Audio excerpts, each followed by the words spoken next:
This is one of those episodes where I really need to stress that I'm a big fan of the series that I am talking about in this particular episode. My entire family has read the entire series of these books multiple times. We've listened to the audiobooks, we've seen all the films, we are a Potterhead family through and through. For me, this series was something that I spawned friendships and bonds with people that will never break even after all of this time. I am in no way making this video to attack the series in any way. This Story Surgery episode is just talking about things that could have been changed to allow a more natural introduction to elements that would eventually result in being incredibly important to this series and how it would conclude. All of the ideas and concepts here are happy hypotheticals, a different way to reimagine the story that captivated the world. With that notation, please be aware that this episode of Story Surgery will contain extreme level spoilers for the entirety of the Harry Potter series. For real, I'm talking about the entire series. Plot twists, narrative reveals, character implementations, all of it. With that in mind, Revelio Introducto.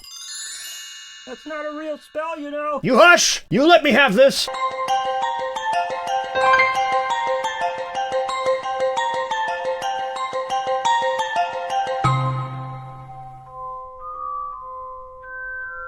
Magic is something that fantasy writers have been using for hundreds of years, if not thousands of years, to help establish a world of the unimaginable and work it into a story of illustrious wonder that can be enjoyed by everyone. Imagine the thrill of discovering a creature wrapped within a myth that could do the impossible. Dream about being able to fly upon an enchanted device, concocting a potion that would change their physical form, or fantasize about owning a magic wand that would allow them to cast spells and make their wildest dreams come to life with just a simple incantation and the flick of a wrist. There have been many literary authors throughout history that have taken magic and crafted their stories into ideas that would go down in history. Without a doubt, one of those authors would be J.K. Rowling, being the author of the literary juggernaut that is the Harry Potter series. Huh? Oh, sorry, hold on one second. Hello? You're talking about Harry Potter, aren't you? Yeah? How did you know that? It's my favorite series of all time. I always know. That's off-putting, but, well, since I've got you on the phone, you want to help me out? Sure. With what? If you were to explain Harry Potter to somebody who's never read them, never watched any of the movies, what would you say? Oh, you had this already prepared, didn't you? Yep. Oh, boy. It's time for a kind of old segment. No, we're not. EPZ got a phone call from a friend who's a mega fan of the thing that he's talking about. So EPZ channels his inner laziness and has them explain the thing for him. What does that even mean? In this episode, it's Sig Me a Sentence. I met her at summer camp. Harry Potter is the story of the boy who lived, as they call him. It's about his life in the wizarding world and his adventures in and around Hogwarts, which is the school of witchcraft and wizardry. It's about his friends going along with him as he battles against the growing forces of Voldemort, who is a wizard that is of such unspeakable evil that he must not be named. The first book, Harry Potter and the Philosopher's Stone, or the Sorcerer's Stone, as we call it over here in the Americas, was released in 1997. Over the next decade, the Harry Potter books totaled in 7 installations, with the last book being Harry Potter and the Deathly Hallows, which concluded the story in 2007. It's really rare to see a book series manage to work its way into the lives of so many people. It sold over 400 million copies over the last 20 years since the first novel was published, and it's been translated into 68 languages around the world. From 2001 to 2011, the novels were adapted into films that managed to recreate the story as well as shift the structure to fit the new medium. The first 6 books had a single film to chronicle their stories, while the Deathly Hallows got the 2-part treatment. The films managed to set a bunch of records on their own, being that all 8 films grossed more than $7.7 billion worldwide since 2017. I would bet that you know the series, even if you've never bought a movie ticket or laid a finger on any of the books. In recent times, the stories have even expanded beyond the original source material and have branched out into quasi-prequels with the Fantastic Beasts and Where to Find Them series of films, as well as semi-sequels with the Cursed Child stage play. But for me, and the focus of this episode, I want to talk about something that was thrown in our faces, and for most of us, even as enormous fans of the series, we just outright accepted it and never really batted an eye. For this video, I'm talking about the concept and inclusion of the Elder Wand, the Resurrection Stone, and the Cloak of True Invisibility, a series of items that would all share the same name, the Deathly Hallows. Wait. Are you making a video right now? Oh, yeah, no, I'm doing a story surgery on Harry Potter. Your what? Yeah, no, I'm doing this concept. This video is going to be talking about the Deathly Hallows. Are you trying to ruin my childhood? What? No. I'm just going to be talking about these different ideas I can't believe you would do this to the fans. The fans, but I'm not ruining anything. I'm just going to be talking... Millions of fans. Yeah, I know there's millions of fans. I'm one of them. Millions! I have loved this series longer than I've known you. Know your place. Don't do this to me. Don't put my childhood under the knife. You know how many people don't wake up from surgery? You could ruin it. It's just not done. Simply isn't done. Love is unconditional. It doesn't need to be perfect. Yeah, I probably should have seen that one coming.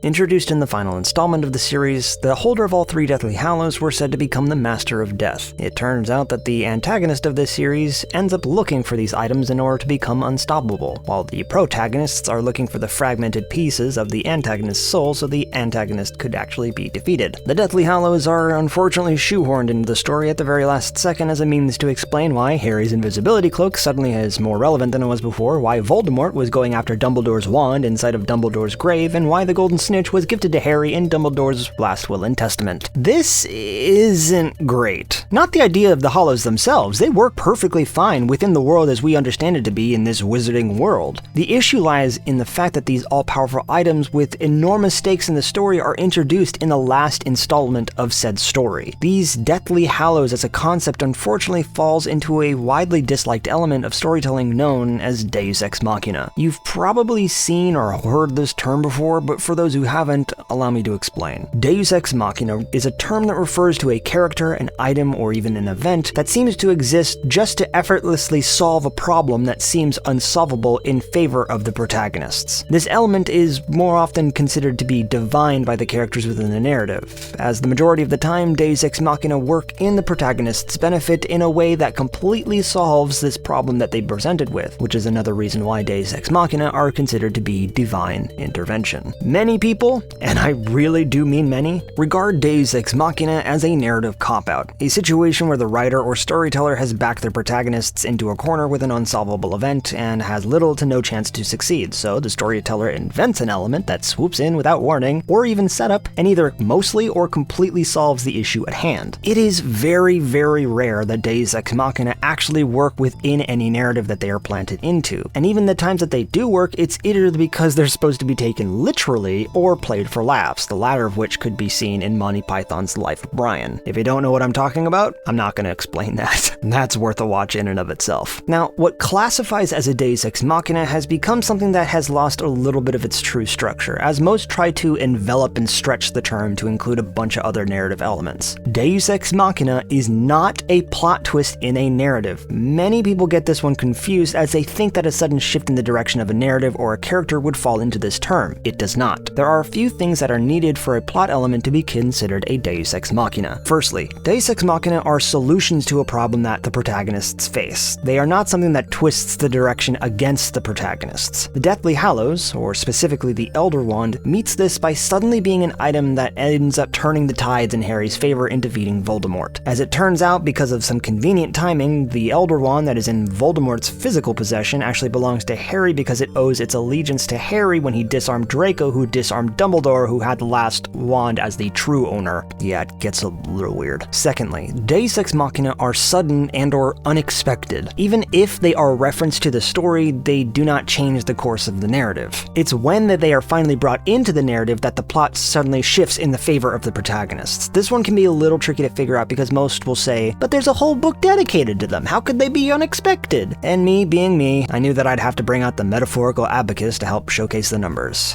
Yep, just like with the series of unfortunate events episode that I did, it's time to count pages. In the entirety of the Harry Potter mainline book series, there is a combined total of 3,407 pages. You want to know where and when the Deathly Hallows are first ever mentioned in the entire book series? Page 404 of the final book at the very end of chapter 20. That means, in terms of page to narrative ratio, the idea of the Deathly Hallows is presented on the 3,204th page of the series. That's the last 6% of the story. 94% of the whole series is completely gone without any mention of the Deathly Hallows by name up until this moment. Oh, excuse me.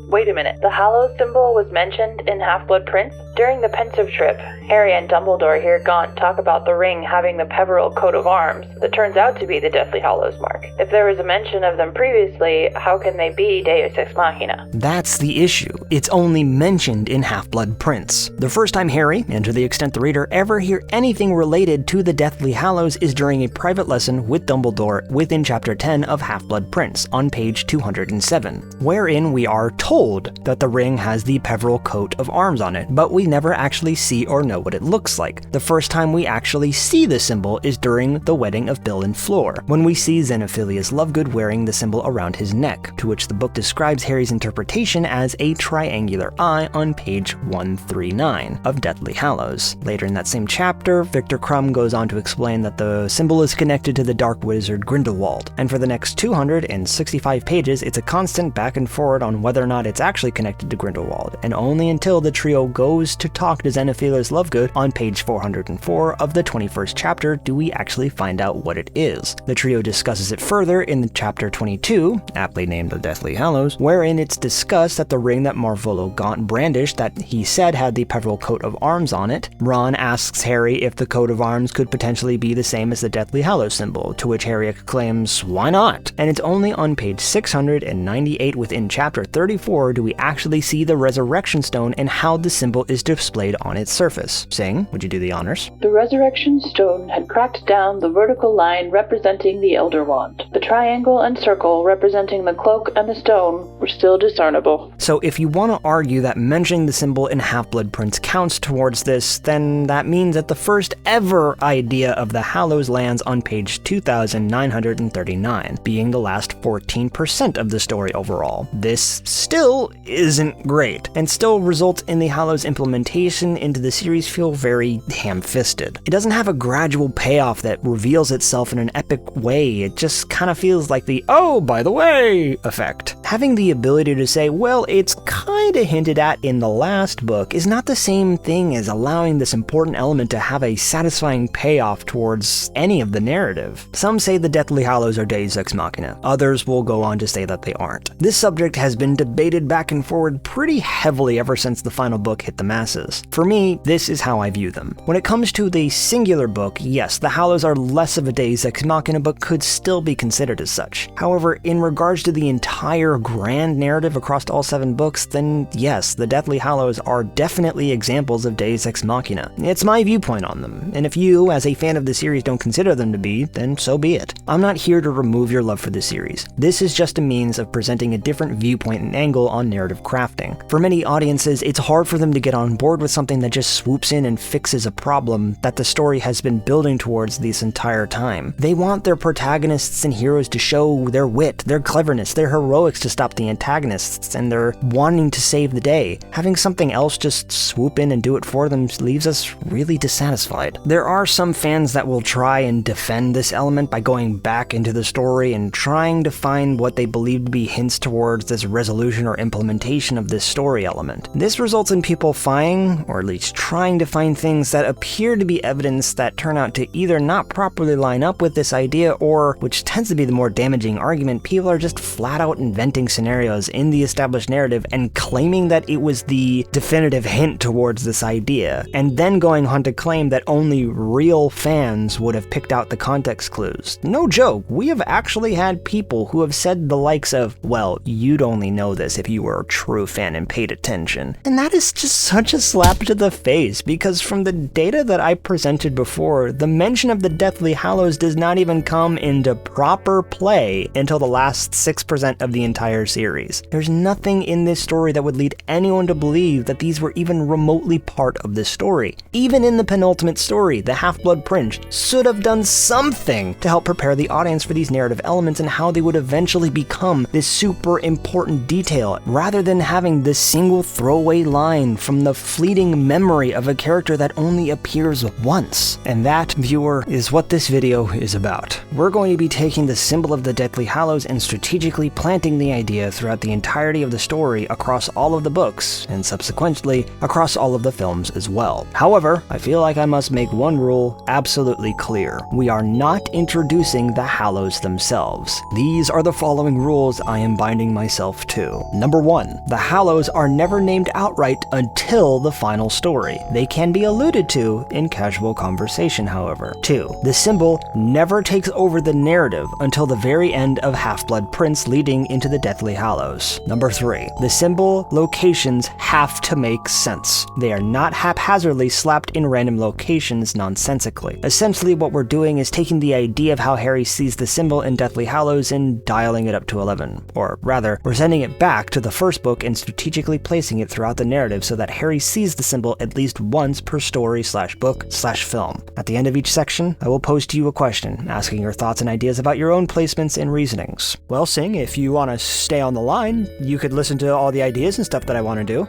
No, I won't need to stay on the line. What do you mean you won't need to stay on the line? I told you before, I've always been able to tell when you're talking about my favorite series of all time. So every time I've ever done anything about this series, you've always known? Always. Ha! I get it! The more I think about this, the more unsettling that actually becomes. Oh dear. Well, without further ado, let us begin the operation.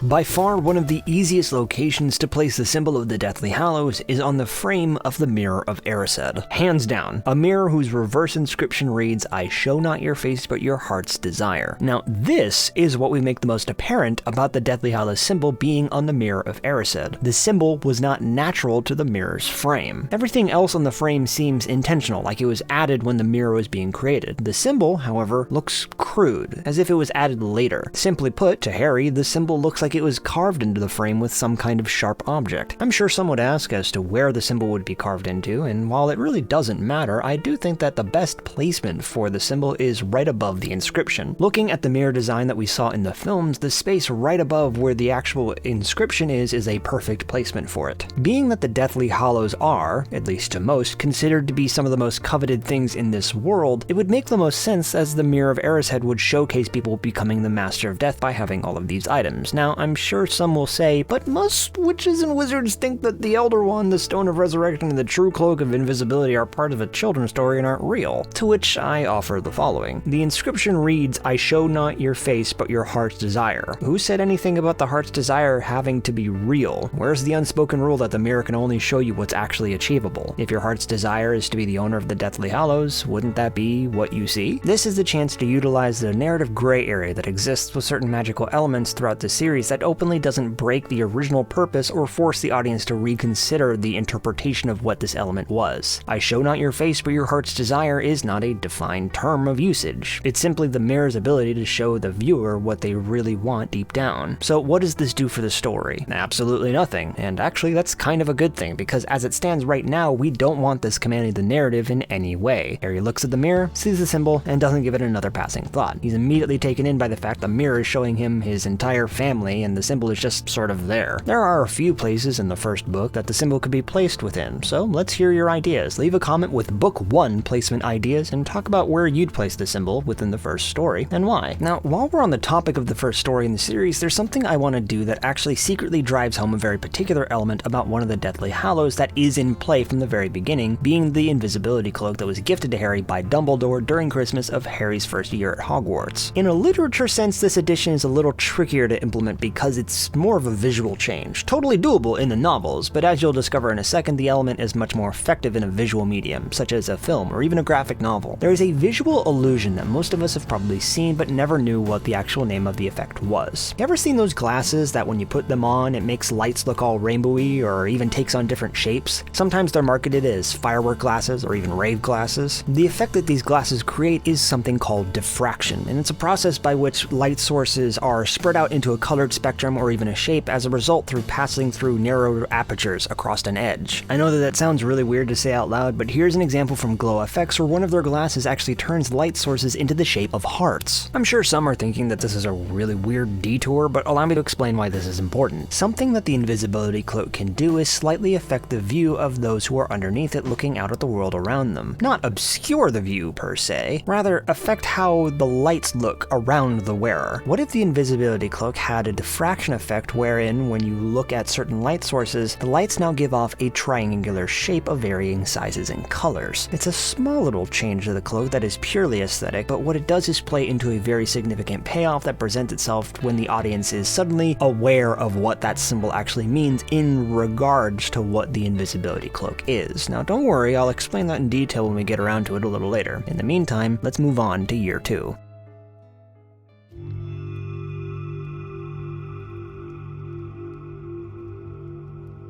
The second placement is a little bit more directive and would be the first time that Harry would be looking at the symbol with more involved attention. When Harry makes his way into the titular setting of the Chamber of Secrets, the symbol is now right out in the open. When Harry enters the main area inside of the chamber, one of the more notable set pieces is a giant statue carving of Salazar Slytherin, one of the original founders of Hogwarts. This time, however, it's not just the statue we see. Similar to how cryptic words were left in chicken's blood up in the corridor in the castle above, the symbol is now drawn on the statue of Salazar Slytherin in blood. As Harry approaches it, he makes the internal notation that the symbol was still dripping. This mark was recently drawn. He starts to remember that he's seen that symbol before, but right before he can finish his thought, he spots Ginny Weasley on the ground and becomes distracted. From that point onward, the story continues as normal with Harry, the ghost of Tom Riddle, and the fight with the basilisk. Now, depending on which source you're going to be using was going to dictate how you actually place the symbol on the statue. In the book, the Salazar Slytherin statue is of his whole body that reaches from the floor of the chamber all the way up to the ceiling, while in the films the statue is only of his head and it takes up an entire wall of the chamber. In either case, I feel like placing the symbol over one of the eyes allows the statue to have a certain symbolism behind it. It's something we'll revisit in a little bit when it shows how it connects to young Tom Riddle's mentality and why it involves the symbol. At this point, we, as the audience, are slowly starting to become aware that something is going on, but this being the second story in the series, we're not immediately pushing for this information into the front of our minds. It's very similar to how Harry is kind of busy with a giant snake and the ghostly embodiment of Tom Riddle. The kid's a little preoccupied. What this is starting to do is meticulously and slowly imply the narrative foreshadowing element known as Chekhov's gun. Now, if you've never heard this story writing term before, let's do a little history lesson. This narrative principle was invented by Anton Pavlovich Chekhov, a Russian playwright and short story writer to be considered one of the greatest short fiction crafters in literature history. His most notable works being the stage plays Uncle Vanya and The Cherry Orchard, along with his short stories, The Lady with the Dog, The Seagull, and The Three Sisters. The term Chekhov's gun comes from a quote from Chekhov in a series of different letters that he had written to scholars about the fundamentals of story writing craftsmanship, with one of the translations being the following, quote, "Remove everything that has no relevance to the story. If you say in the first chapter that there is a rifle hanging on the wall, in the second or third chapter it must absolutely go off. If it's not going to be fired, it shouldn't be hanging on that wall." In a more specific explanation, Chekhov's gun is a two-sided element. One side is about the importance of keeping out fluff writing, being ideas or things that don't really add anything beneficial to the story being crafted. This side refers to items or ideas that take up time in a story that don't actually have a meaningful payoff. The other side of Chekhov's gun is strategically planting things in a narrative that will have a payoff, that doesn't command the attention of the protagonists until it is necessary. This is something that will pay off when it needs to be paid off. This side is more directed towards the audience to allow them to convert certain things to memory, but just like the protagonist, it isn't going to stay at the forefront of our attention until it is needed in the story. Since we're at the second story in the series, I also want to talk about something else. The Deathly Hallows story itself introduces two elements to the Harry Potter mythos that seem uncomfortably coincidental for the final story in the series. These two elements being wand allegiance and the fact that golden snitches have flesh memories. The way that these elements are discussed discussed in the final installment of this series feel really tacked on. When the current Minister of Magic at the time, Rufus Scrimgeour, delivers the items onto the trio, he notes that the snitch would be a good place to hide something small, and to which Hermione explains that because snitches have flesh memories, Dumbledore may have enchanted it to only respond to Harry's touch. Wait, so, like, all snitches have this memory thing? How has that never been mentioned before, like, in any capacity? Harry's a seeker, for crying out loud. That kind of feels like something he would have learned out of the love for the sport, or something he would have been at least told by now. This just feels weird. Later, Harry speaks with Ollivander at Shell Cottage, and he tells Harry that because he won the wand from Draco at Malfoy Manor, the wand will now serve him because, as Ollivander says on page 494, subtle laws govern wand ownership, but the conquered wand will usually bend its will to the new master. Okay, whoa, hold on, time out. That's adding new info to a pre-existing element that completely reinterprets the meaning of the wand chooses the witch or wizard. That's exactly what we didn't want to do when we did the edit to the Mirror of Erised. Does that mean that anytime a wand user fights another wand user and beats that wand user, the loser's wand will now answer to the victor? Again, how or why is that never mentioned in any capacity anywhere in the series? So yeah, wands apparently have loyalty to users that can change if the wand is won from the opponent, and snitches evidently have the ability to remember who caught them, which all plays ostensibly well into the final story when an all-powerful wand comes into play, and one of the items that is needed to succeed kind of is hidden inside the snitch that would only open up because it remembers that Harry caught it 7 years ago. Ain't that a flippin' coinkadink? Randomly throwing in these elements right at the very end of the series was too much happenstance. These range from, oh, that's nice to know when it comes to snitch memory, and that's actually really important to the story in several places, in regards to wand allegiance. And I just know that there will be somebody who tries to challenge this by making it seem like this is all part of Dumbledore's plan. Stop that. Dumbledore is a wonderful character that was able to shine when we had them. Don't ruin his legacy by somehow making it part of a predestined narrative, or somehow that he was able to plan for Draco disarming him and getting the ownership of the Elder Wand, then Voldemort stealing the Elder Wand, then Harry battling Draco to claim ownership of the wand that he didn't even physically have at the time, Harry gaining the ownership of the Elder Wand by that last part, then Harry would have the upper hand in the final battle against Voldemort because wand allegiance is now a thing. The Elder Wand won't hurt its true master. This is not okay. You can't give Dumbledore that kind of precognitive foresight. That just breaks him as a character. There is a really strong reason why in Half-Blood Prince, Dumbledore is humanized when he tells Harry that everything he knows he's told Harry, and anything they learn from that point on is going to be brand new information. He was a human being, wonderfully wise, not objectively omniscient.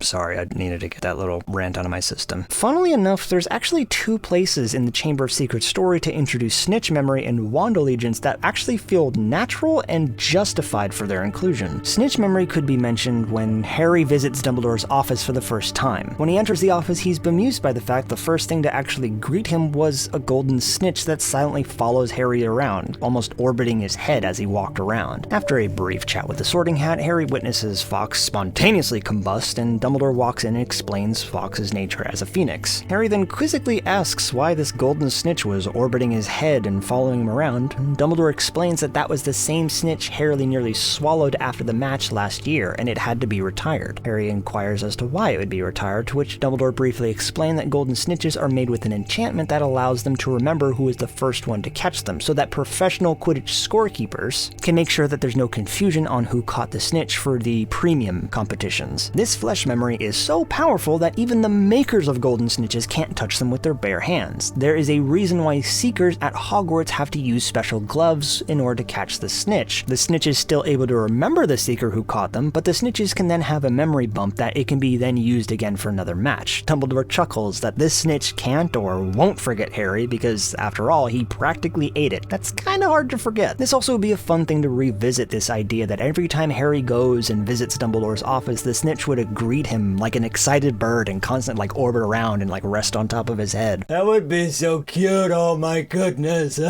Wand allegiance could, or even should, have been discussed during the dueling club scenes inside of the second story. After Snape disarms Lockhart, there's a small interaction where Lockhart tries to act all smug, saying that he knew that Snape was going to use a disarming spell on him. Snape, rightly annoyed, tells Lockhart that unless he wants to lose his wand's loyalty, he better stop talking and continue on with the demonstration. Now, someone in the crowd could raise their hand and ask what Snape meant by loyalty, or in this case, it's something that Harry will ask Hermione either in the moment or even after the club meeting. It's here that Hermione briefly talks about how she read that the phrase "the wand chooses the witch or wizard" may have a deeper meaning than most would realize. Wands don't just choose their user upon receiving them for the first time, they grow and evolve over time along with their user. After a battle between wand users, the loser's wand seems to lack the ability to perform like it used to. Spells don't work as well or aren't as even powerful. But if the loser's wand ends up in the hand of those who bested them, the wand seems to perform even better than it did before. Ron could chime in and say that that's really more superstition, and people who are usually bested in battle probably become self-conscious because they think like, oh no, I've done something, I'm not as good as I am, I was bested. He even refers to this thing as the death stick effect. Hint, hint. What these two small changes do is allow the inclusion in the final story to feel more natural because we learned about them in a natural environment that feels, well, natural. Of course they would mention something about wand allegiance during the dueling club to help the students understand the matter and importance of battling. And the snitch being in Dumbledore's office is both an element of it having to be retired as well as Dumbledore just wanted it as a keepsake, and it remembers Harry enough to greet him every time he visits. Okay, getting back to the symbol of the Deathly Hallows. Showing the symbol on the statue of Salazar Slytherin acts as a slow drip introduction to a concept that won't necessarily have all the pieces at the very beginning, but we start to understand that there's something else at play, slowly getting more clues as time goes on. The importance of doing this slow burn is introducing the elements in a way that isn't just overpowering the audience or even Harry from the very beginning. When Harry sees the symbol in the Mirror of Erised, he doesn't give it a second thought. When he sees the Chamber of Secrets has the same symbol, but it's over top one of the eyes of the statue, it will grab his attention at first, and then he'll have a small moment of thinking, that looks familiar. But then when his eyes drift down to see Ginny Weasley, he goes, oh crap, that's right, I was doing something, and gets back to the task at hand. The single most important rule of story point repetition is knowing when and where to employ said repeating elements. In this instance, Harry seeing the symbol is apparent, but he doesn't really have the chance to give it a second thought because there's a nearly dead Weasley, Tom Riddle's ghost, and a big old snake to worry about. After everything is said and done, Harry, Ron, and Ginny escape the Chamber of Secrets alongside Fawkes. Harry could have a fleeting thought reflecting on several things that just happened in the Chamber of Secrets. One of them could be him realizing that the symbol was from the Mirror of Erised. Maybe that symbol is some kind of representation of desire? Harry's starting to connect some of the dots that would allow us to think, hey, I mean, he could be right, as much as it also allows us to think, but what if it's something else? Another place that I thought would be interesting placement for the symbol would be when Harry and Ron take the Polyjuice potion and sneak into the Slytherin dungeons. Perhaps Harry would end up moving into one of the bedrooms and finds the symbol carved on one of the bed frames. This would eventually reveal to be Tom Riddle's bed when he attended Hogwarts in his youth. But what do you think? Tell us about how you would hide the Deathly Hallows with the title Book 2 placement ideas in the comments below. Give us all the details. And with that in mind, let's move on to year 3.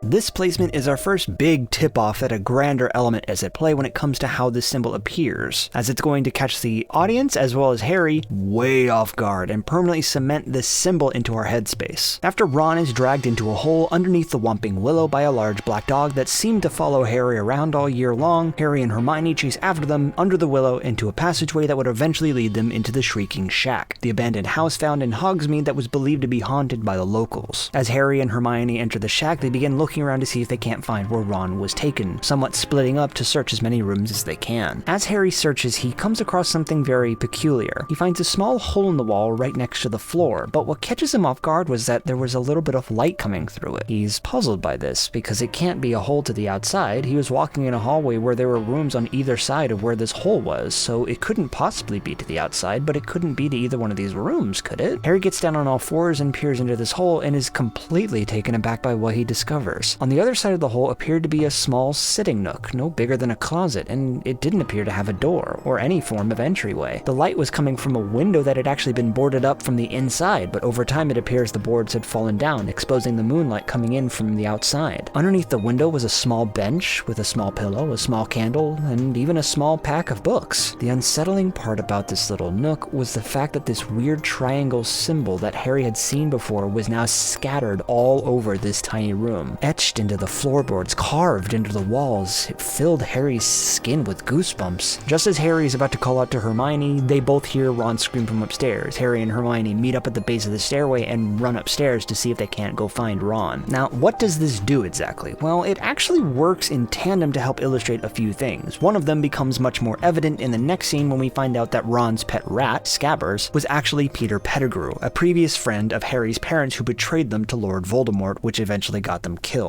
We are able to deduce that because his ability as an animagus to turn into a rat, the only person who could have entered that little reading nook that was boarded up was Peter Pettigrew. Now, I'm sure some would probably ask, well, why is there a room in the Shrieking Shack like that? Wasn't the shack deliberately built for Lupin? Why would there be a room like this in the Shrieking Shack if it's only going to be used for the full moon transformations? The short answer is yes, but remember, James Potter, Sirius Black, and Peter Pettigrew were all included into this mix for when it comes to the Shrieking Shack. In Chapter 18 of Prisoner of Azkaban, Lupin reveals that the Whomping Willow, the tunnel beneath it, and the Shrieking Shack were all planted and created because of Lupin attending Hogwarts. Lupin needing a place to transform because he was a werewolf, it allowed him to still continue his studies but still have a safe place that would be guarded by the other students and keep everyone else safe. But because Lupin, James, Sirius, and Pettigrew were all thick as thieves, they weren't called the Marauders for nothing, it would make sense that the shack would probably have amenities to accompany everyone, one of them being a little nook that Pettigrew could have to himself. One explanation could be that while he did like hanging out with the other boys, Pettigrew really was an opportunist. He liked having his security, a place that he could escape to if he ever got scared. Another explanation could be that he made this room away from everyone else, knowing that it would be for security, and if anything went wrong, he would have a place to go that no one else knew about. A small room that only he could access is also a strong visual that helps show the mentality and also provide a neat metaphor. A small room in a big house that only one person in that house of group could actually enter, and filled with iconography that is, at this point in time, Harry understands to be connected to Lord Voldemort, has a really big understanding behind it. It makes you understand the mentality of Pettigrew. Okay, well, he's now come across it 3 different times. Why doesn't Harry bring up this symbol to anyone else after the fact? Well, think about all the revelations that he had just come across in this one evening. Sirius Black was framed by Pettigrew for the death of Harry's parents, Lupin being a werewolf, the giant wave of Dementors that nearly kill Harry and Sirius, and within that same hour of chaos, Harry and Hermione use a time turner to make sure that Buckbeak is still alive, save everybody from the giant wave of Dementors, and then make sure that Sirius is able to escape atop Buckbeak so he doesn't go back to Azkaban. It's fair to believe that Harry's mind is probably a little scattered from all this stuff that just went down, and just like before, it's in his subconscious. It is retained information, and all of this comes to a thunderous point in the next story. But you know the drill. Start a comment off with Book 3 placement ideas and give us some ideas of where you would hide the symbol in this 3rd installation and why. And with that, we head on to Year 4.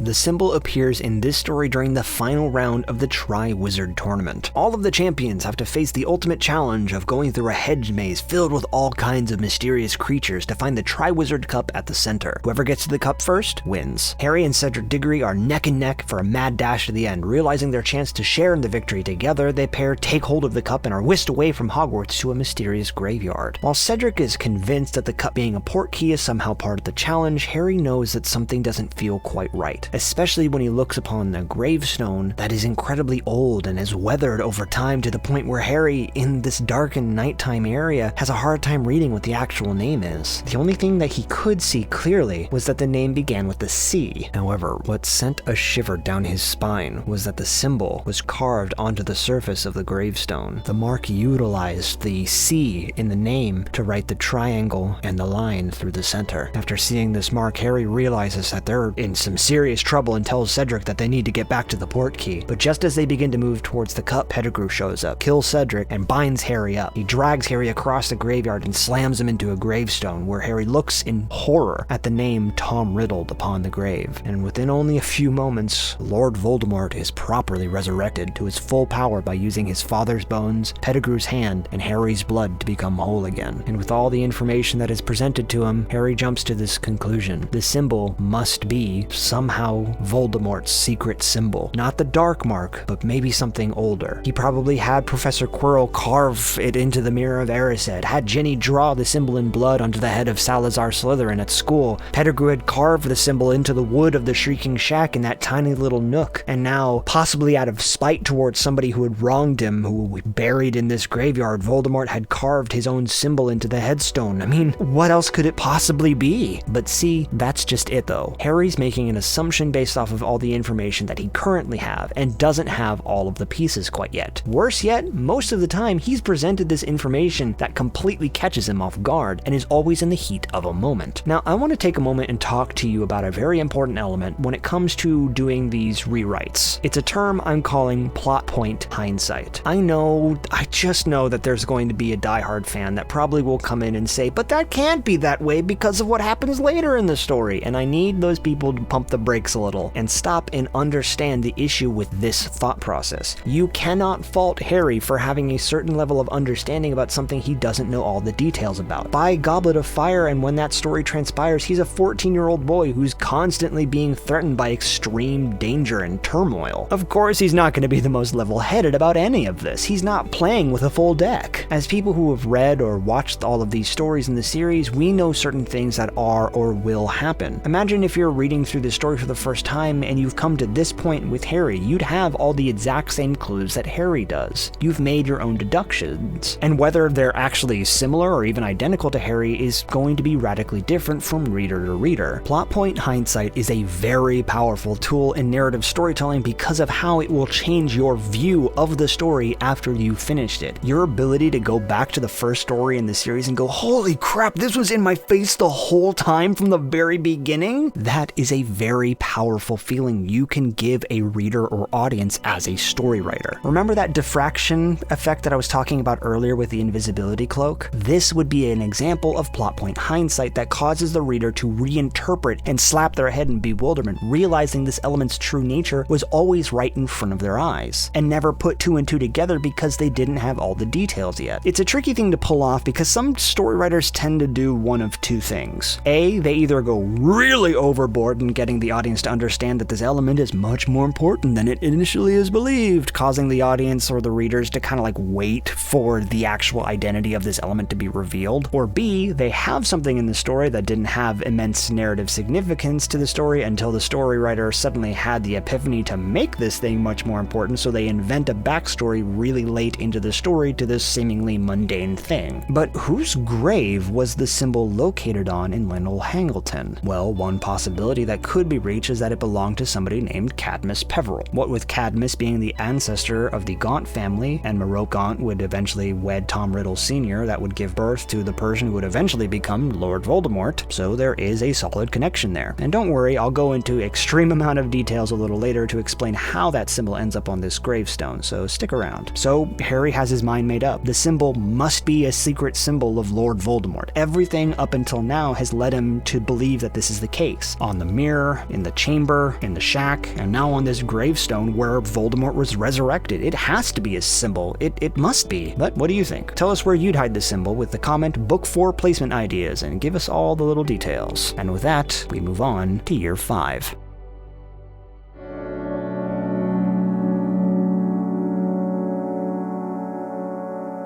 This placement is going to throw Harry's equilibrium off in a major way. When Harry has visions of Sirius being held captive by Lord Voldemort in the Ministry of Magic, Harry and his friends run away from Hogwarts to the Ministry in order to rescue him. There they find a prophecy orb on a shelf in the Department of Mysteries that has the tag with the writing SPT to APWBT, subject Dark Lord and question mark in parentheses followed by Harry Potter. The first initials belonging to Professor Sybil Trelawney, the seer who made the prophecy, and the second belonging to Albus Dumbledore, who witnessed said prophecy. The prophecy was about Voldemort, and the connection to, at the time of the prophecy, was somebody who hadn't even been born yet, hence the question mark before Harry's name. This time, the symbol isn't located anywhere physically. Specifically, the shape of the symbol actually appears to be floating around inside of the smoke within the prophecy orb. Now, in a visual medium, this is a lot easier to pull off because you can literally just see the symbol floating around. In a literature setting is where it gets a little tricky. Should you outright say Harry sees a triangular shape hovering in the smoke, or do you have it interpretational and have Harry verbally say out loud, "Is that?" before he gets cut off when the Death Eaters show up? You could add even more mystery behind it, seeing that this prophecy is about two separate people, so perhaps only these two people the orb is about could actually see anything or even hear anything about this prophecy. Anyone else who looked into the orb probably wouldn't have seen anything, or probably didn't see anything. And before Harry could ask if anybody else could see the shape inside of the orb, the Death Eaters arrive with the intent on taking the prophecy. What this does is add a little bit of misdirection to both Harry and the audience when we have to ask ourselves a couple of hard-hitting questions. Every time Harry has seen this symbol, he has been on his own, or at least in a situation where he was the only one who could have seen it. While Harry had a strong conviction about the whole ordeal, we, and even Harry, have to start asking ourselves a really tricky question. Just like how Voldemort put a false memory of Sirius being tortured, is it possible that this symbol is just in Harry's head? Has this symbol been planted in Harry's mind for all these years that, in a way, Harry believed them to be real? Was this somehow all part of Voldemort's attempt to drive him crazy? Now, again, we as outside viewers are capable of omnipresence when it comes to the narrative and have a better grasp of the situation and are probably thinking a little bit more clearly headed than Harry is at this point onward. The likelihood of this all being in his head are minor, but like we talked about before, Harry is not playing with a full deck. Harry might just think that this whole thing has been somehow incepted into his brain, making him believe and start to question about how much Voldemort has been able to influence his thoughts over the years. Even though the Dark Lord wasn't resurrected until last year, is it possible that some lingering element, some connection between him and Voldemort had somehow managed to slowly invade his deep subconscious? Now, when I originally came up with this idea, the original thought was placing the symbol on the actual tag that's attached to the prophecy. I ended up scratching that idea because the symbol was a little too easily seen by anybody who was nearby, being Harry's friends or even the Death Eaters that would arrive shortly. Placing the symbol inside of the prophecy makes it interpretational in terms of regarding how it's understood as an actual physical, tangible thing within the narrative. Is it something that only Harry could see? And if that's true, is it something that he believes that he is not truly seeing, that it's all figmentations inside of his mind? What do you think? Got another idea? Start a comment off with Book 5 placement ideas and talk about all the other ideas that you could have when it comes to placing the symbol within this story. Perhaps you have a completely different place you'd want to put it outside of the Ministry of Magic. Again, give us the details. And with that, we move on to Year 6.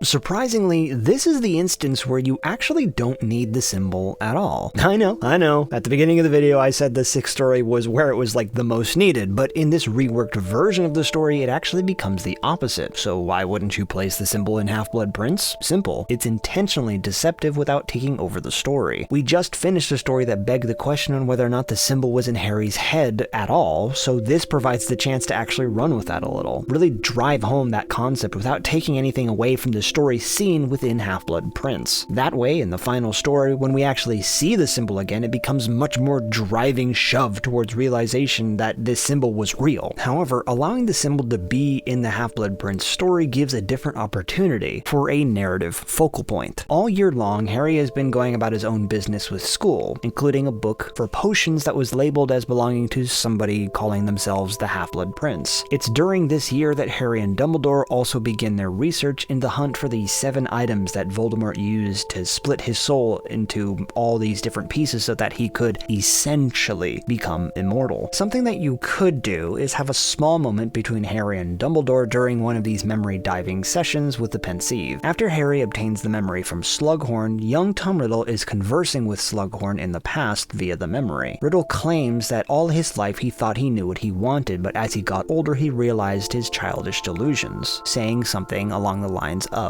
"I was chasing a fairy tale told by fools, but that's why I came to you, Professor. Unlike them, you can help me." To which Riddle then inquires about Horcruxes. While they don't find out about the true nature of Horcruxes until later, learning that Riddle would eventually becoming Voldemort was connected to something called Horcruxes, Dumbledore mentions that he had a theory of what Voldemort was trying to achieve, but with discovering that it was actually Horcruxes, Dumbledore laments that perhaps he was chasing the wrong thread for so long that it was taking its its toll on him, gesturing to his damaged hand. Now this seems like a throwaway gesture until you realize the nature of the ring that Dumbledore used that damaged his hand, and that reveal becomes so much more solidified. You realize how sure Dumbledore was that the Hallows were Riddle's goal and spent a huge chunk of his life collecting the Hallows in order to usurp that. Finding out that Riddle was after something else, and this something else was something that Dumbledore wasn't even aware was a thing, we all collectively go, oh, if Dumbledore doesn't know what it is, that must be bad. When Harry and Dumbledore travel to a cave that is said to hold one of these items, being the locket of Salazar Slytherin, they find that the cave is protected with a multitude of enchantments and curses to deter people from entering. After getting across the enchantments and having to cross a lake filled with Inferi, they find the locket at the bottom of a bowl on a little island in the middle of a grand lake. The bowl is filled with a kind of liquid that needs to be drunk in order to receive the locket at the bottom of the bowl. Harry watches as the liquid slowly drives Dumbledore insane the more he drinks it, even having to step forward and force Dumbledore to keep drinking it because he was ordered to. A twisted mess, Dumbledore is able to succeed and the bowl is empty. Now in the book, Dumbledore is the one who retrieves the locket from the bowl, whilst in the movies it's Harry who gets it. I'm electing to have Harry remove it for this general reveal that's about to happen. As Dumbledore rests on a rock nearby, Harry's able to reach forward and grab the locket, but just as he's reaching for it, his vision goes blank. Harry suddenly sees through the eyes of Voldemort as he battled it against Harry in the graveyard of Little Hangleton. Harry hears the voice of Ollivander in his head. Your wand has a twin. It gave you that scar. The vision then shifts to the Voldemort and Dumbledore battle within the Ministry of Magic last year. Voldemort's voice rings out, speaking about all the dark magic that he threw at Dumbledore and how none of it landed a single hit. This wand Voldemort carried had failed him. He needed a better wand, a more powerful wand, but it couldn't exist. That was just a children's story. Besides, the last known wielder was... The vision then shifts to Voldemort torturing a man dressed in Ministry of Magic attire, demanding to know what happened to his wand. We don't ever hear who Voldemort is referencing. The man who is being tortured tells Voldemort that after the battle against Albus Dumbledore, Dumbledore took the wand to study for dark magic. The last thing we see is Voldemort standing in the graveyard of Little Hangleton as he stares down at the gravestone of Cadmus, where the symbol could still be seen glistening in the moonlight. Harry snaps out of it, his mind returning to the cave, clutching onto the locket, sweat streaming down his face. His heart feels like it's going to explode. Even though he knows that Dumbledore is out of it, Harry is still in the presence of the smartest person he could even imagine. He tries to explain what he just saw, but Dumbledore is having a hard time following him. Harry drops to his knees, grabs a flat rock and a jagged rock, and begins to crudely draw the symbol upon the flat rock. Harry asks Dumbledore if he's ever seen this triangle symbol before, and after a moment of bewildered consideration, Dumbledore mumbles that he has. Harry, very much losing his composure, begins to ramble off all the locations that this symbol had shown itself to at this point: the mirror, the chamber, the shack, the grave, the prophecy, and just now in his head. But the moment Harry said the word prophecy, the look on Dumbledore's face twists into a display of absolute horrific realization. Dumbledore knew what the words of the prophecy were, but he had never seen the actual orb. If the orb was showing Harry this symbol, the one it was about, it could only mean one thing. Harry desperately asks what this symbol is, what does it mean? But Dumbledore does two things that seem very odd to Harry. First, Dumbledore begins to fiddle with his damaged hand, particularly acting like he was trying to take something off of his finger. After realizing that nothing was there, Dumbledore then reaches into his robes and removes his wand and stares at it before looking up at Harry. Just as Dumbledore looks like he's about to say something, the potion has taken its toll and he falls unconscious, his grip still tightly around his wand. Harry shakes him awake and Dumbledore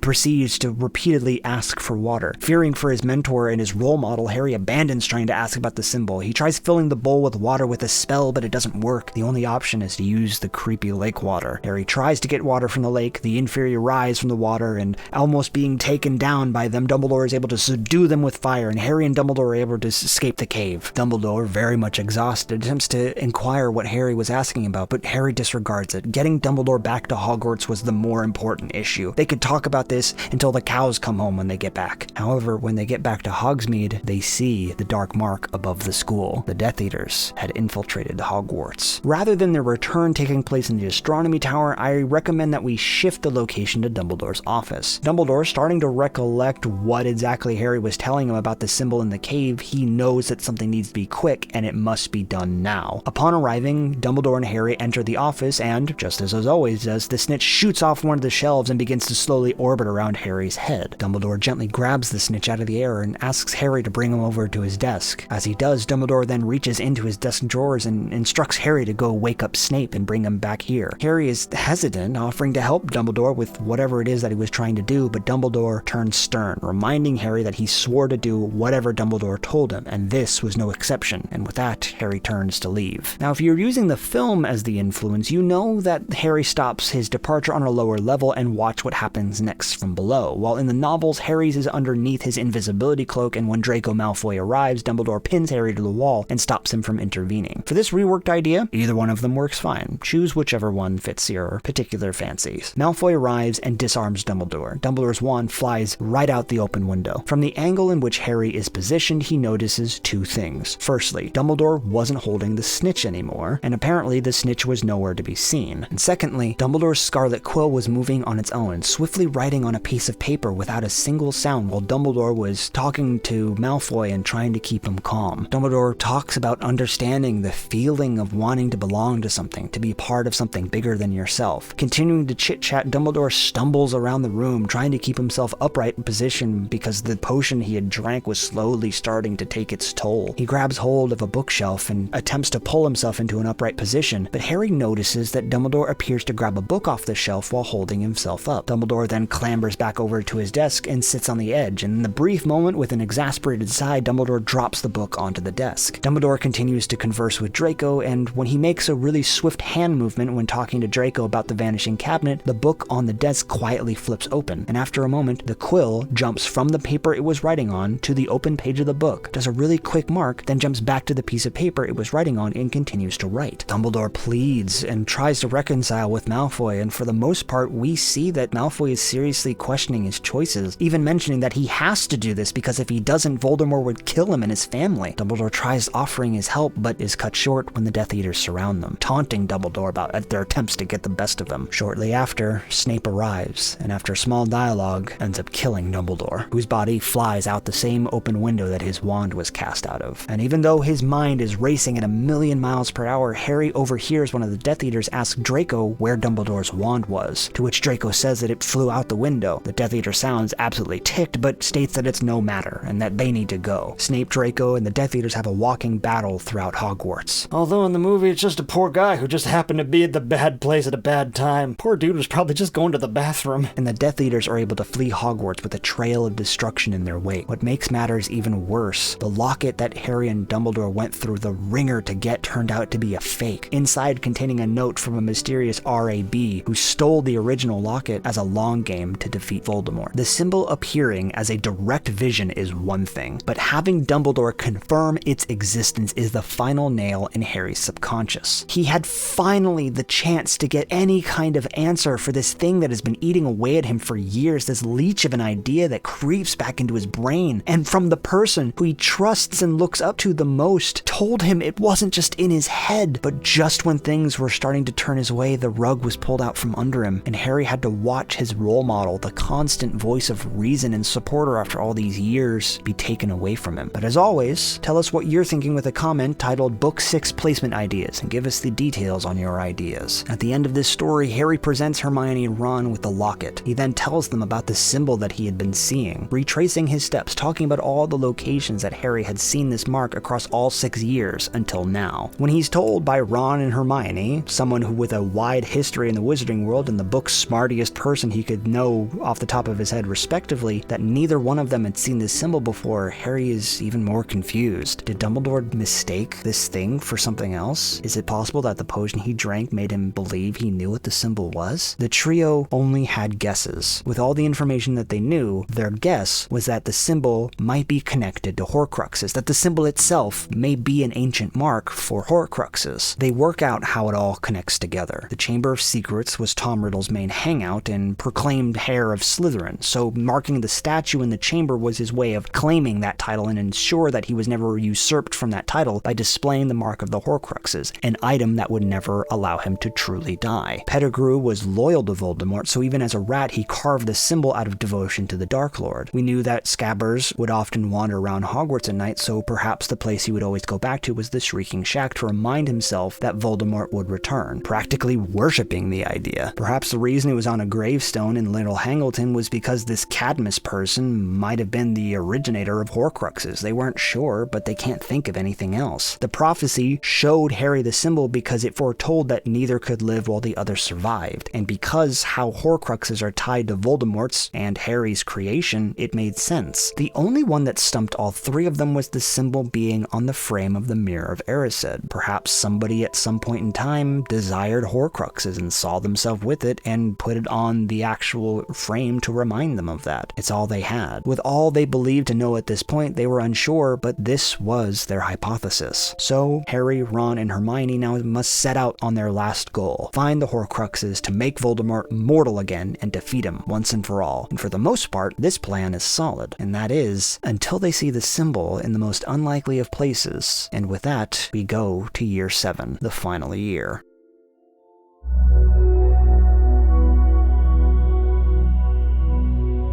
I want you to take a moment and visualize this with me. From 1997, when the first story came around, the symbol has been taunting us and Harry for this whole time in this version of our reworking, never taking us away from the important elements at hand, but slowly building up to an overall idea, slowly growing in our subconscious to slowly reveal the importance of what this symbol could be. July 2007, Harry Potter and the Deathly Hallows is released in bookstores around the world. Can you imagine the people reacting to when they crack open that book for the first time and on the splash page is one of Mary Grandprez's illustrations? Which one? Well, how about the illustration that was shown at the start of chapter 21, The Tale of the Three Brothers, being a scratch piece of paper that Xenophilius Lovegood uses to draw the symbol associated with the stories seen within Tales of Beetle the Bard. I was 15 years old at the time when Deathly Hallows came to my personal choice of bookstore. May you rest in peace, borders and books. And if that was on the splash page of this version of the reworked story, I can tell you right now, I think I would have actually lost my mind in the middle of the store. All the places that the symbol was found in the original Deathly Hallows story remain exactly as they are. There's no reason to change the locations, as they do exactly what they need to. However, now that the symbol has existed across all stories in the series, seeing the symbol now carries intense amount of weight to our protagonists. Harry, as well as us as the audience, are now keenly aware of the presence of this symbol here on out. Every time we now see it, we are met with a directive adrenaline that wants us to dive in and uncover more of what it is. With the death of Albus Dumbledore, Harry, Ron, and Hermione are visited by the current Minister of Magic, Rufus Scrimgeour, who reads Dumbledore's last will and testament, wherein there are 3 items that were given from his collection to Harry, Ron, and Hermione: the Golden Snitch, that secretly contains the Resurrection Stone, Dumbledore's Deluminator, and a copy of Tales of Beetle the Bard, respectively. Now, this plays into the elements we did in Half-Blood Prince's story. The reason why Dumbledore grabbed the snitch was so that he could put the stone in it, and he tried to send Harry away while he did that. The Scarlet Quill that was writing on a spare piece of paper on Dumbledore's desk, it was writing the last will and testament of Dumbledore on that piece of paper. The reason why this is significant is because it allows Harry to have a moment of clarity. Dumbledore knew that he was at the end of his rope, whether it be by the potion that he drank in the cave or by Draco Malfoy's hand. And in the face of certainty of his own demise, Dumbledore was making sure that Harry, Ron, and Hermione could continue on. Scrimgeour notes that Harry was supposed to be given the Sword of Gryffindor, but the sword's location is unknown, and it's technically not Dumbledore's to give away regardless. Now, in the book, Harry discovers the secret message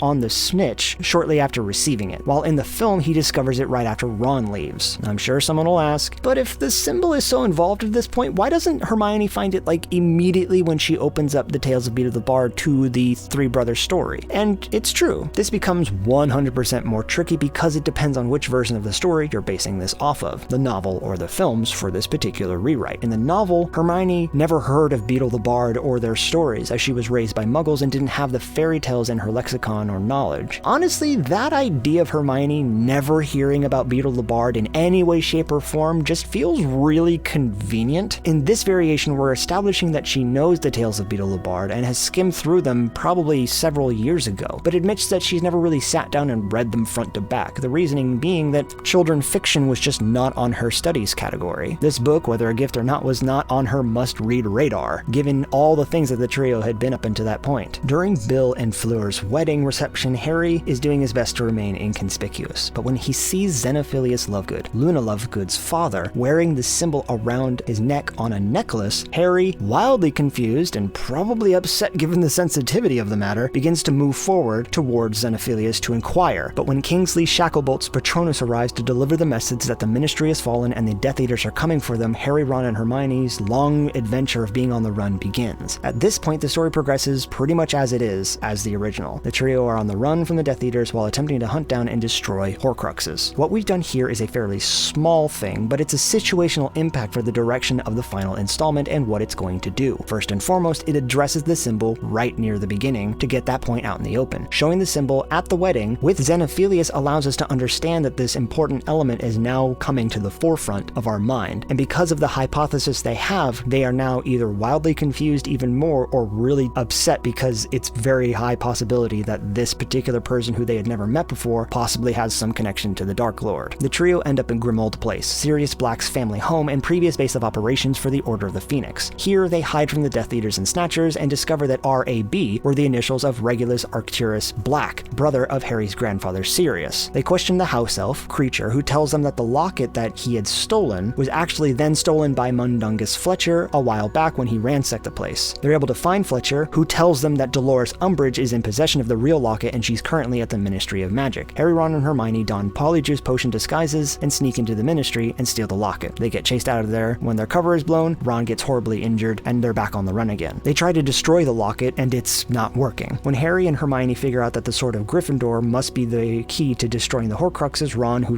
has been wearing the locket and his mind is slowly being warped by it, snaps, goes on a rant that the other two just act like they don't need him, and he decides to leave. Emotionally drained, Harry and Hermione continue onward. Now, if you were following the structure of the films, it's here that Harry discovers the "I open at the close" message on the snitch, at the same time that Hermione flips through Tales of Beetle the Bard and finds the symbol on the title page of the short book. This part is more up to interpretation and situation because each one of them has a particular different impact. For me, the idea that Dumbledore actually left the symbol in the book is a far more impactful way of showcasing his ability to try and set things up. The idea that his quill wrote his last will and testament and then jumped over, gave them a clue, and then jumped back to the piece of paper to continue his will and testament shows you how much focus that Dumbledore was doing at this particular time. So why doesn't Hermione notice the symbol in Tales of Beetle the Bard right away? I can hear some of you getting ready to ask. That entirely depends on how you hide the symbol in the actual book. Keeping the symbol in the Tales of Beetle the Bard is crucial because of the history we've established with Dumbledore's own hunt for the Deathly Hallows. This is a leftover detail. Firstly, we are keeping the idea that the symbol was penned into the book by Dumbledore, but it's how he wrote it down that manages to allow it to be undiscovered. He drew the symbol on the title of the Tale of the Three Brothers. This is the visual example that I am using here. He uses the O in the word brothers and treats it like the symbol for the Resurrection Stone. The quill only had to draw two shapes, the vertical line through the O as well as the triangle surrounding everything. It's done in such a way that if you were flipping through the book, this symbol wouldn't immediately be noticeable. Or perhaps it's written in ink that reveals itself over time, or if a certain criteria is met, like how the snitch only shows the open at the close message at a certain particular juncture. Personally, I think it best to have the symbol in a more underground knowledge kind of way, or at least that the idea of this symbol is something that the wizarding world knows exists, but no one really takes the time to look into what it is. Both versions have Hermione tell Harry that this symbol isn't a rune or syllabary, and Harry comments that he saw the symbol during the wedding. Book Harry explains how he was told by Victor Crumb that it was somehow connected to the dark wizard Grindelwald, while Film Harry just explains and notes that Xenophilius Lovegood was wearing it at the wedding. Honestly, depending on whether or not you want to include secondary characters is really kinda up in the air, so if you want Victor Crumb to have a conversation with Harry during the wedding, it's completely up to you. If you feel like it would be more natural for Harry and Hermione to have no context going forward after the wedding, the only real information they would receive would be from Xenophilius Lovegood, and that's just as valid. Now, I want to take this time and talk about something really interesting that crossed my mind while I was doing research for this video. The names of the three Peverell brothers are Antioch, Cadmus, and Ignotus. If you take the first initial of each one of the brothers' first names, you get the letters A, C, and I. If you were to graphically lay these three initials on top of one another and stylize them with different sizes, you get an interesting shape. This is one of those instances that I am actually really surprised that this wasn't used in any way in the novel or the movie. I can really only hope that I'm not the only one who's seen this, because if I am, holy cow. The initials of the three brothers can actually be put together to make a variation on the symbol for the Deathly Hallows. In fact, I actually like this idea of this version right here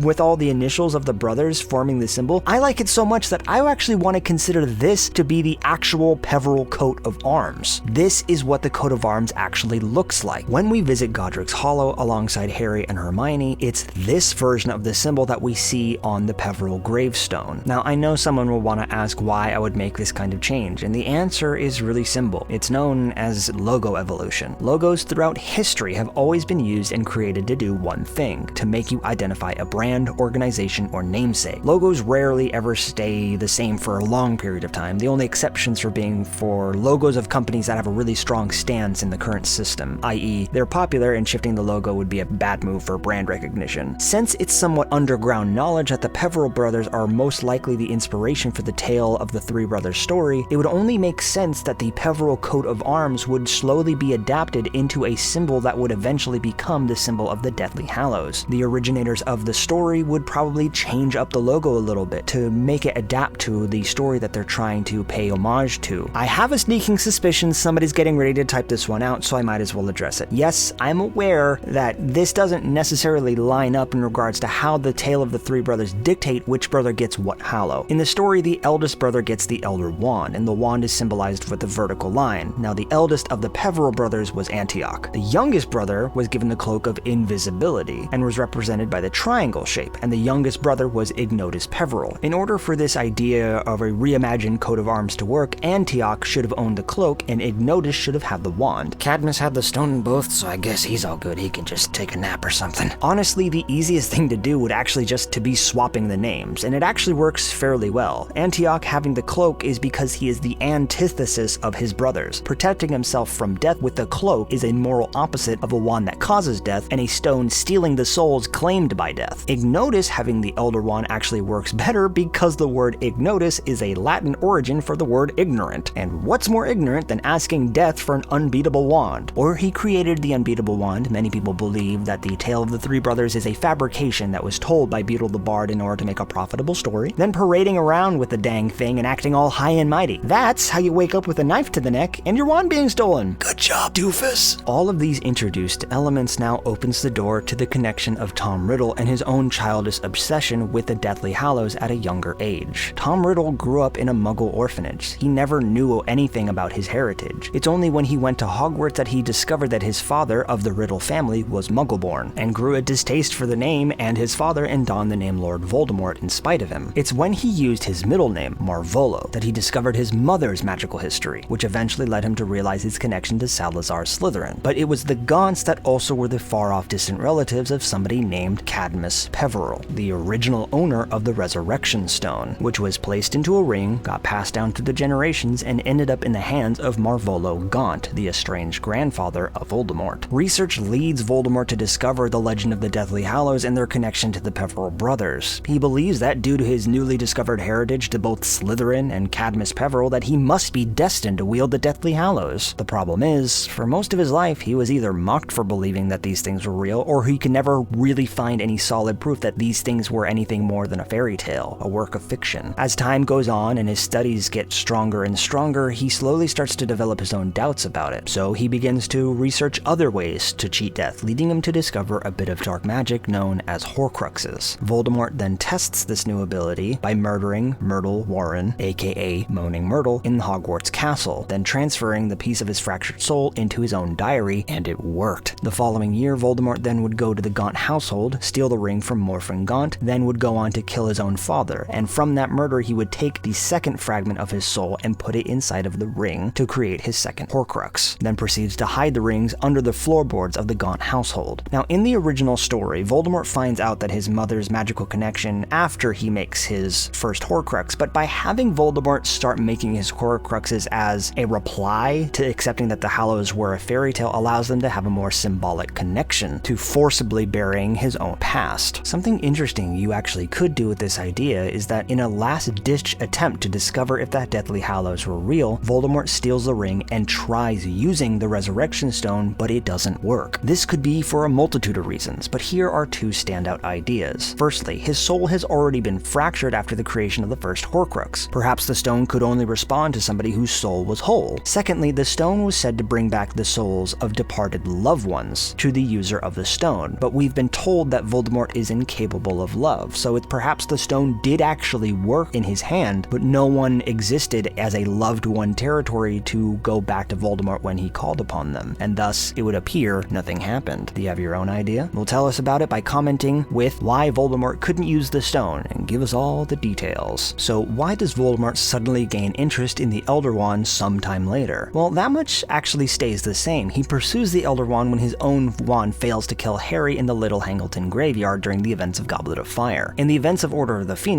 specifically June of 1996, Voldemort battled against Dumbledore in the Ministry of Magic. No matter what he seemed to throw at Dumbledore, he couldn't defeat him. The changes start taking effect during the events of Half-Blood Prince when it clicks in Voldemort's mind. The last person rumored to have the Elder Wand was Gellert Grindelwald, who battled against and was defeated by Dumbledore. All Voldemort had to do was inquire what happened to Grindelwald's wand. Reports say that Dumbledore took it to study it for dark magic, and wouldn't you know it, the same reports that described what Grindelwald's wand looked like was a perfect description of what Dumbledore's current wand he used, the one he used against Voldemort in the Ministry of Magic. Later that year, July 1996, Dumbledore visits the Gaunt household and finds the ring. Upon wearing it, his hand is cursed. Dumbledore uses the Sword of Gryffindor and destroys the ring. Voldemort feels this. He knows he can't do anything to Dumbledore while he's at Hogwarts, but maybe Draco Malfoy could. And while he's at it, he could even nick Dumbledore's wand in the process. That's why one of the Death Eaters asks Draco about what happened to the wand after Snape was able to kill Dumbledore. If Voldemort wanted to become the most powerful wizard in the world, he needed the most powerful wand in the world, and soon after, Voldemort would end up robbing Dumbledore's grave and taking the Elder Wand for himself. Personally, the idea that Voldemort was so airheaded that he turned one of the Deathly Hallows into a Horcrux without knowing that that's what it was way too convenient and ends up falling into the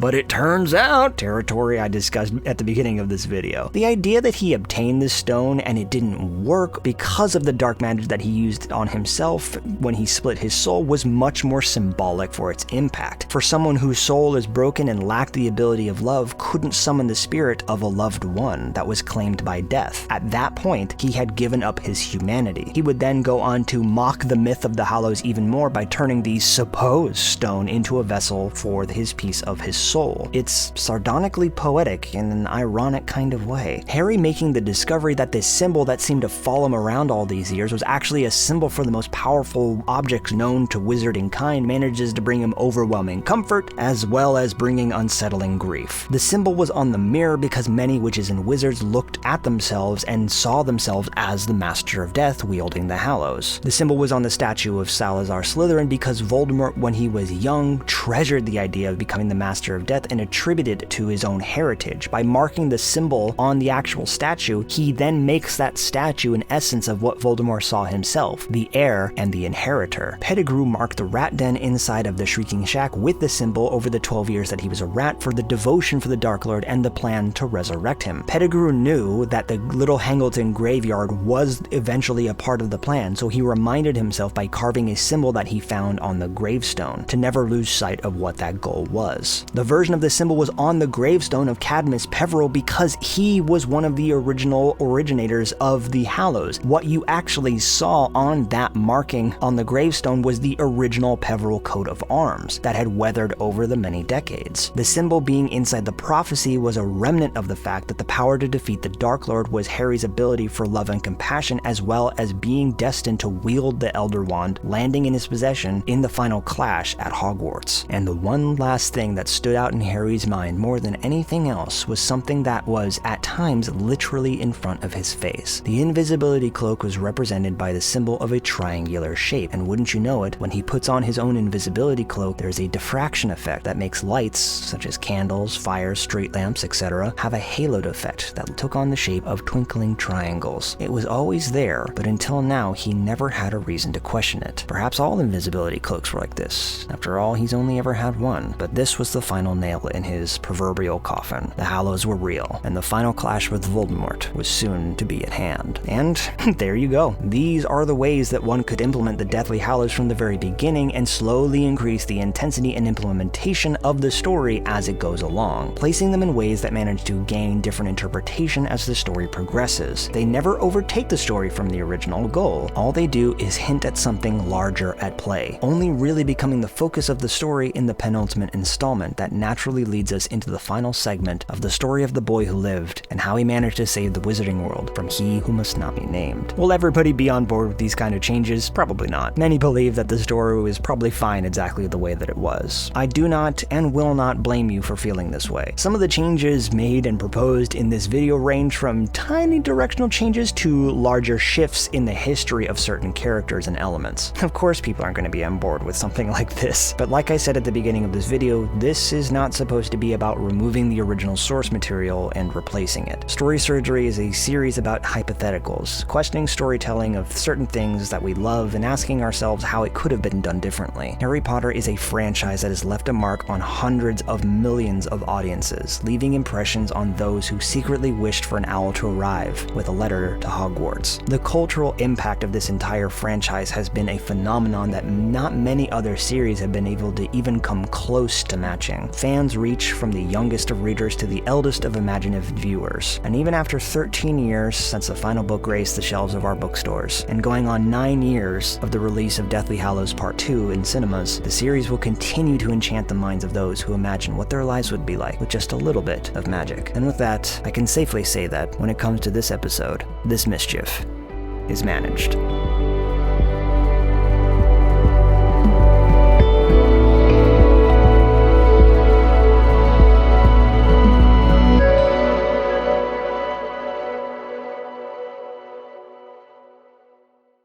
Hello, and thank you for watching this episode of Story Surgery. I know. I said the last time I wasn't going to be doing a long episode, and yet, here we are. I have been wanting to do a video on the Deathly Hallows for quite some time now. Kinda even before Story Surgery was even a thing, kind of how long it's been in my brain and my headspace. I really do hope people take advantage of the comment system that we had in play. That was first introduced in the Sonic 06 video, and I'm really happy that people seem to enjoy it there, so I wanted to see if we couldn't make it into a more constant thing for the channel. Having conversations with people is a big chunk of what this channel and this community is. I like hearing other ideas from people and seeing what it is that would be different from us, or even if we have similar ideas, what are the small little changes that would go from person to person. I want to take this moment to also thank a good friend of mine, Signia Sentence. She is a die-hard Harry Potter fan, and I knew for a fact that most importantly, I wanted to see if I couldn't get her to come do some sort of collaboration with this. I said it at the beginning of the video, but I will say it again. This video is nothing but happy hypotheticals, a way to interpret a story that many people absolutely enjoy from start to finish, purely as a means of asking, what if we did it differently? In no way am I supposed to be coming forward and telling you that if you liked the original version that there is something wrong with that. If you enjoy the original Harry Potter series in its unedited format, that is perfectly alright. Story Surgery as a series is always supposed to be first and foremost about just thinking about how we can learn as storytellers from what has been previously provided, and thinking about the positives and negatives of what's happened and see how we can grow from all of it. If you made it all the way to the very end of this video, I thank you so very much for watching. My name is EPZ379, and I'll see you for the next operation.